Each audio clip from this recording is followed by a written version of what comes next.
Hello everyone, welcome back to the another session in Principles of Programming Languages. We'll continue to learn about abstraction. So we were finished our discussion about data abstraction, how it is supported in ADA programming language, C++, Objective-C, Java. Now this video is going to cover about how data abstraction will be support in C#. So basically C# is a programming language which is driven from C and C++. So we used to tell about this point very frequently in the unit of 2 when we are discussing about data types. That's what C based languages, correct? C based languages are what? C, C++ and C#. C with some extension features are called as C++. That extensible feature is what? Object. And C have some, C# is driven from C also, having some extra features. Now the point is what? Both the languages are providing data abstraction. So both the languages will find some similarities concerned to the data abstraction. Both the languages will have few differences to tell these are what uniqueness of languages in the perspective of data abstraction. Now, so that point we'll discuss clearly. Now, so that's what we just recalled the features of C++. Recall that C# is based on both C++ and Java. Here, the first similarity in between these three languages are what? These three languages are static typed languages. These three languages are static typed languages.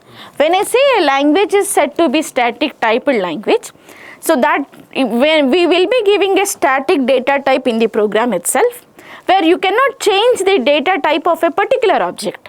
That's what static typed language. Now, and that is also includes some new constructs. As I said, it is having some unique characteristics. Like Java, all C# class instances are heap dynamic, and this is what the other similarity. In C# Java will see the data members which are defined in the class are heap dynamic. Default constructors which provide initial values, and so this point we have to understand carefully. This is what uniqueness of C# I should say, because in C++ and even in Objective-C, in ADA language, even in Java, we used to take a constructor to initial the values. That means we were taking an explicit method over there. Correct? We were creating or we were using an explicit method to declare a values of it. But C# will not have any explicit methods to give values to that. So we'll take default constructors which provide initial values. For instance, data are predefined for all classes. So these are what initial values. If you wanted to change the value, then we'll use the other method. It is not explicit call. We'll take some default constructors. Now, these constructors provide typical initial values such as 0 for integer types and false for Boolean types. A user can furnish one or more constructors for any class he or she defines. Such constructors can assign initial values to some or all of the instance data of the class. So this point will ensure you that initial values you can take with the help of default constructors. If you wanted to change any kind of value which is already being instantiated by a default constructor, we can take getter and setter to update the values into the data members. That also we'll see. Now, any instance variable that is not initialized in a user defined constructor is assigned a value by the default constructor. Although C# allows destructors to be defined because it uses garbage collection. And see, in Java we were not discussed about the destructor, we were discussed about only the garbage collection. So having a feature of garbage collection in Java, deallocating the memory is quite possible. Whereas in C#, we do have garbage collection and destructors are rarely used.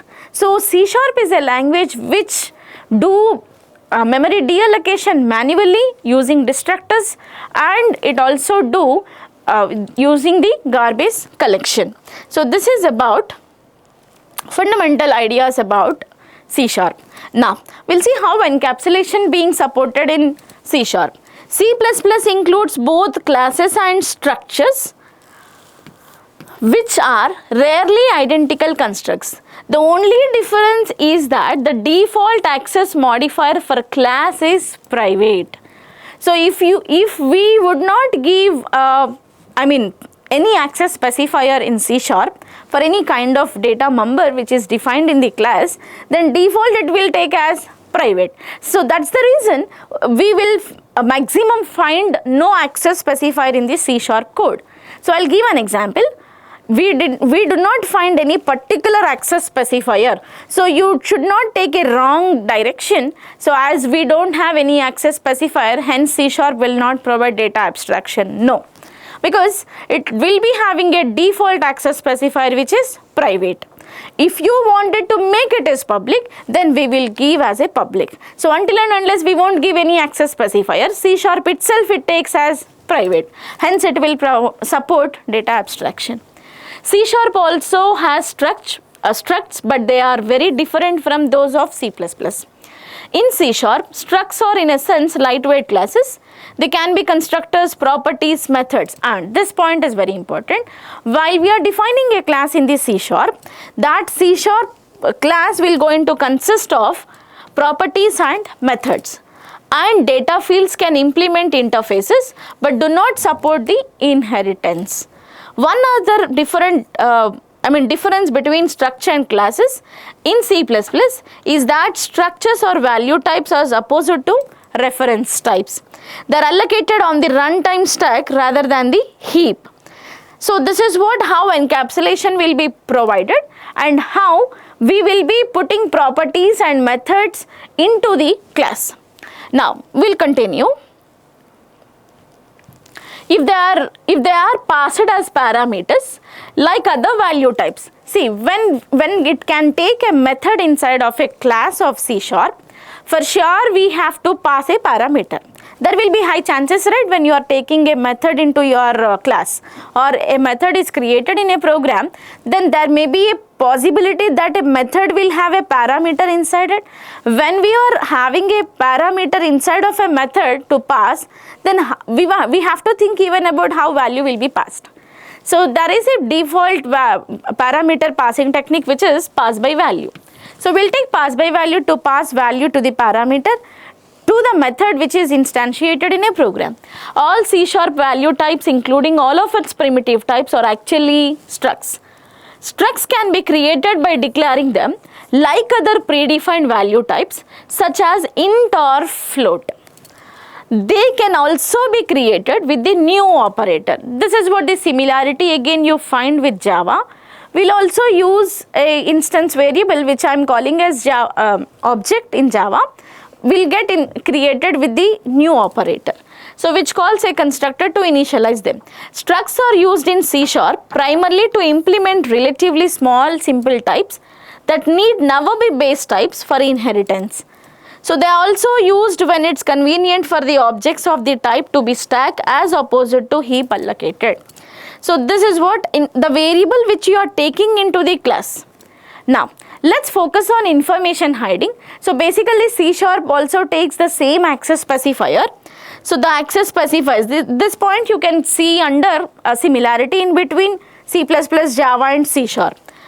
The first similarity in between these three languages are all are static typed languages. Once you define one data member with the data type, that cannot be changed until and unless you change in the class.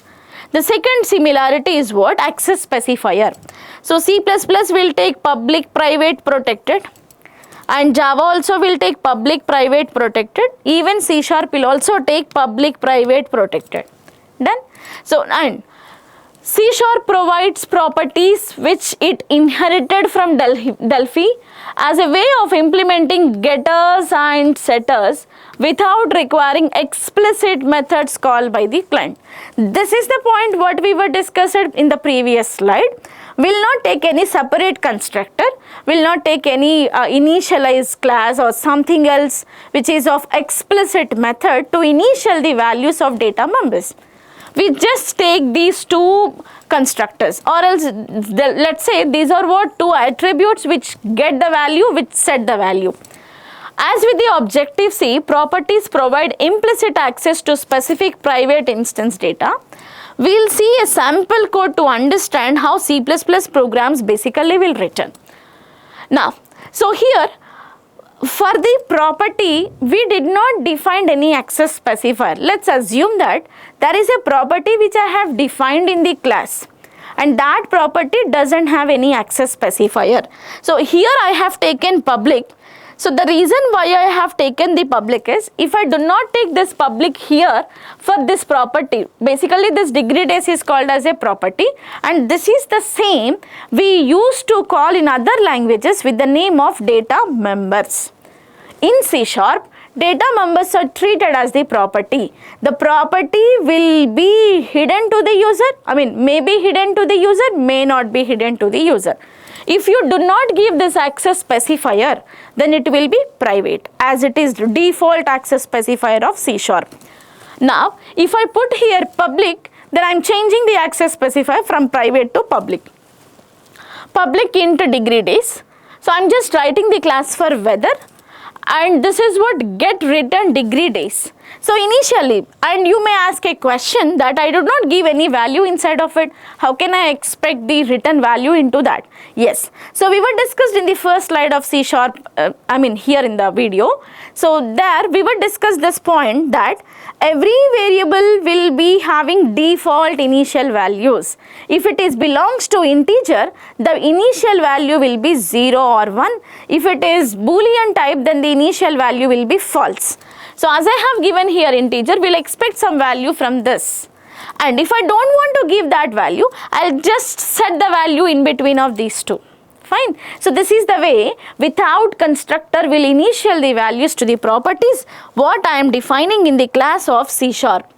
And in the client code following the class definition, degree days treated as if it were a public member variable, although access to it is available through the property only. So notice the use of the implicit variable value in the setter method. This is the mechanism by which the new value of the property referenced. So the stack example we were not discussed here. The reason is what? We will be taking the stack example in the previous as per the previous things. The same code you can write by looking into the sample structure, have the way you have to give the values and all. So basically C# and C++ and Java will have some differences, will have some similarities, and this is about data abstraction, how it is provided in C#. Thank you all.